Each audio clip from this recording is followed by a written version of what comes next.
thing is these people control the money, so they make all the rules. You understand? And they put whatever rules they want into effect. And the truth is, America has really become a socialist, communistic country. And everybody says it's a capitalistic country. It's not a capitalistic country. You know, how can it be capitalistic when you have a central bank? That's the first. It can't be. You know, it's a planned economy. It's a planned economy. It's a phony. If they want to create prosperity, they just print dollars. They just make dollars or put digits into the economy, and then now you have prosperity. You don't have real prosperity. You don't have real manufacturing. You just have money being injected in. It's an infusion of credit, which only makes the government go into more debt. Into more debt. My friendship with Nick Rockefeller was one where we expressed ideas to each other and thoughts and philosophies, and he wanted me to become part of what they were doing, and for me to become a member of the CFR, and offered various business opportunities for me to get involved in, and for me to not take up the fight or the battle that I've been taking up in the past. You know, to drop that idea, because what was the point of my fighting for the people?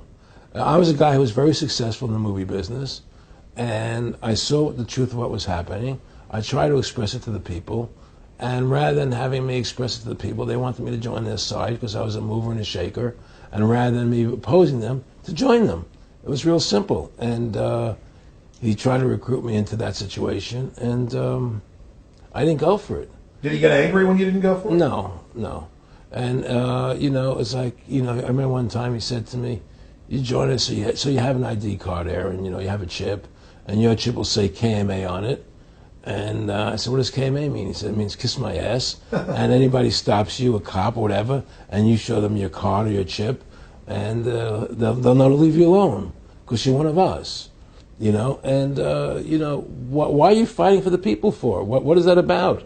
The people just, you know, they have to be ruled. They have to be, you know, the Constitution, what you're standing for, is only for a few people. It's only a few individuals that can live that way, you know. And we believe that it's best for society to be ruled by an elite people who control everything.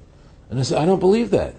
You know, I believe God put me on this earth to be the best person I could be, and put everybody on this earth to be the best they can be, not to be a slave and a sheep to you and these people. And I don't understand why you want to control everything. What is the need for that, you know? And I asked him, do all the people in the Council of Foreign Relations feel the same way you feel? He said, no, a lot of them think they're doing the right thing. They think that socialism is the best way to go.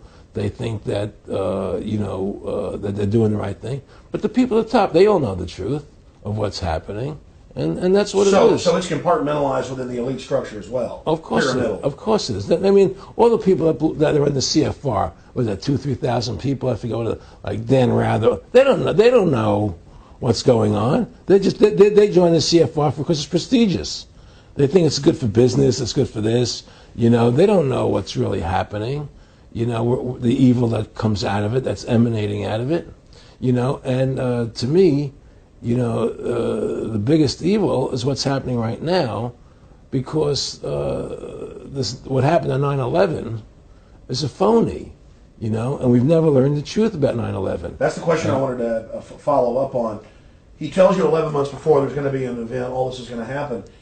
What did you think on the morning of 9/11? Where were you, and did you think about Nick Rockefeller and what he had told you when you saw those towers fall? No, I was actually in Tahiti when 9/11 happened. And I got a call from my son, and my son said the Twin Towers, they were just attacked and they were falling down or something. So what are you talking? I was in Tahiti, I was asleep, and he says, yeah, they were hit by a plane, and so where I lived, where I was in Tahiti, there was no television, so I had to run around the other side of the island to a hotel where they had, and it was all on television, you know, and that's when I first saw the stuff on TV about it. And I didn't immediately equate it to Nick, you know, but when I realized that we were going to go into Afghanistan, Iraq, and as that developed, I realized what it was. I mean, to me, I see people like Bill O'Reilly on television, right?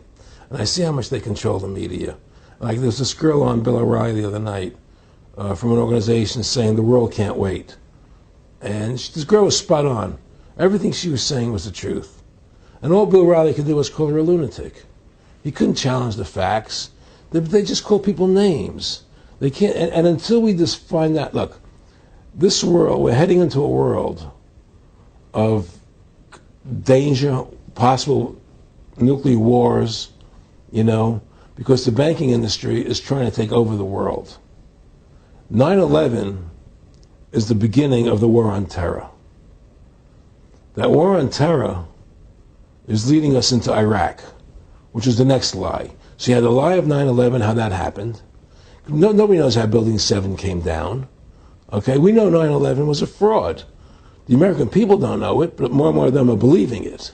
Okay, so that was the first lie. Besides the inception, I'm not going back to the inception of the Federal Reserve, that original lie.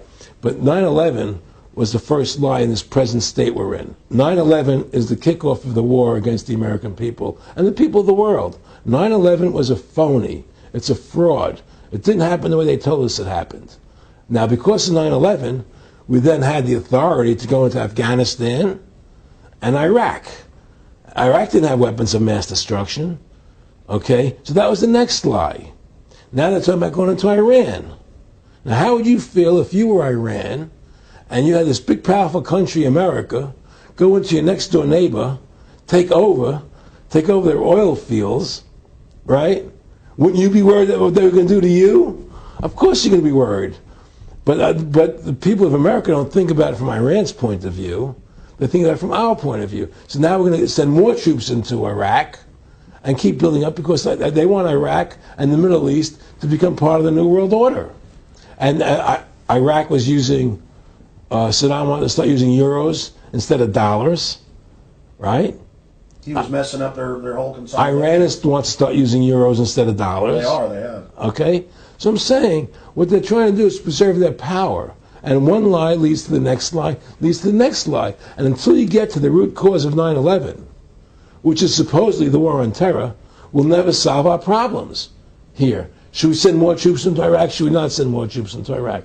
Well, the truth is, the fact is, that it all goes back to this war on terror. Where did 9/11 come from? That's the root cause of everything. And until we have a full investigation, find out why Building 7 fell down, why they shipped all the steel out of America so quickly, from the buildings, why all the things that don't make any sense about 9/11, until we find out why it really happened, we'll never understand why there's a war on terror. And we'll never be able to prove that the war on terror is a phony. Nick and I